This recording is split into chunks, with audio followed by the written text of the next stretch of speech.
আসসালামু আলাইকুম। আজকে ইমানের বিষয়সমূহ নিয়ে আলোচনা করা হবে। আমি ইমান কাকে বলে সেটি আমার প্রিভিয়াস ভিডিওতে বর্ণনা করেছি। ইমান হলো আল্লাহ তাআলা যা আদেশ এবং নিষেধ করেছেন তার প্রতি অন্তরের থেকে যে বিশ্বাস স্থাপন করা হয় এবং পূর্ণ আস্থা রাখা হয় তাকে ইমান বলে। তাহলে অন্তরের পরিপূর্ণ বিশ্বাস স্থাপন করাই হলো ইমান। আল্লাহ তাআলার বাণী, পূর্ব এবং পশ্চিম দিকে তোমাদের মুখ ফেরানোতে কোনো কল্যাণ নেই, কিন্তু কল্যাণ আছে কেউ ইমান আনলে।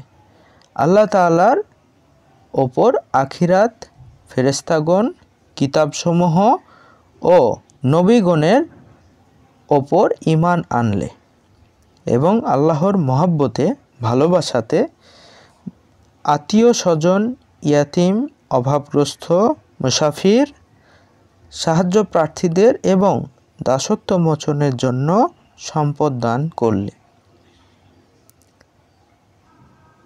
সালাত কায়েম করলে ও যাকাত দিলে এবং ওয়াদা দিয়ে তা পূর্ণ করলে, অর্থ সংকটে, দুঃখ কষ্টে ও যুদ্ধকালে ধৈর্য ধারণ করলে, তারাই সত্যপরায়ণ ও তারা মুত্তাকি পরহেজগারী। অবশ্যই সফল কাম হয়েছে মুমিনগণ, যারা বিনয় নম্র নিজেদের সালাতে প্রদর্শন করে। 23:1-2 সহিহ বুখারীর হাদিস। তো আমরা এখানে লক্ষ্য করছি যে আল্লাহ বলছেন যে পূর্ব পশ্চিম দিকে যদি আমরা মুখ করে ইবাদত করি সেটা কল্যাণকর নেই।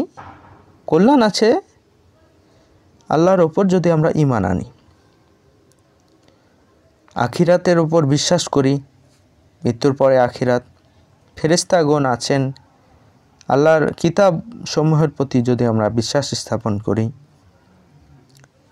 নবীগণের ওপর ঈমান আনি এবং আল্লাহর মহব্বতে, অর্থাৎ আল্লাহ যা আদেশ করেছেন তা মানি এবং যা নিষেধ করেছেন তা থেকে বিরত থাকি।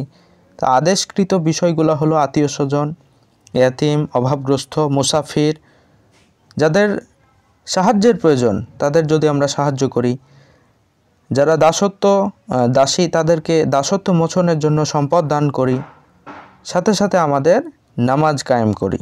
নামাজে 5 ওয়াক্ত নামাজের যে খুবই কঠোরভাবে বিধান আছে এবং বলা হয়েছে নামাজ হলো সকল খারাপ গুণাবলী থেকে একজন মুসলিমকে বাঁচিয়ে রাখে, সেই নামাজ আদায় করি।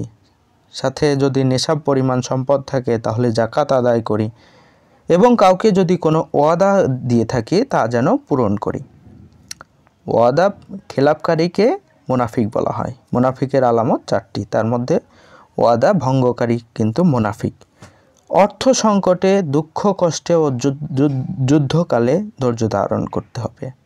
আমরা যদি করি তাহলেই বুঝবো আমাদের মাঝে ঈমান আছে এবং ঈমান একটি জায়গা দখল করে আছে।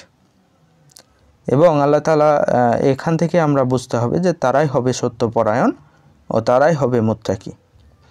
আর অবশ্যই সফল কাম হয়েছে মুমিনগণ, যারা বিনয় নম্র নিজেদের সালাতে প্রদর্শন করে। ধন্যবাদ সবাইকে। আসসালামু আলাইকুম।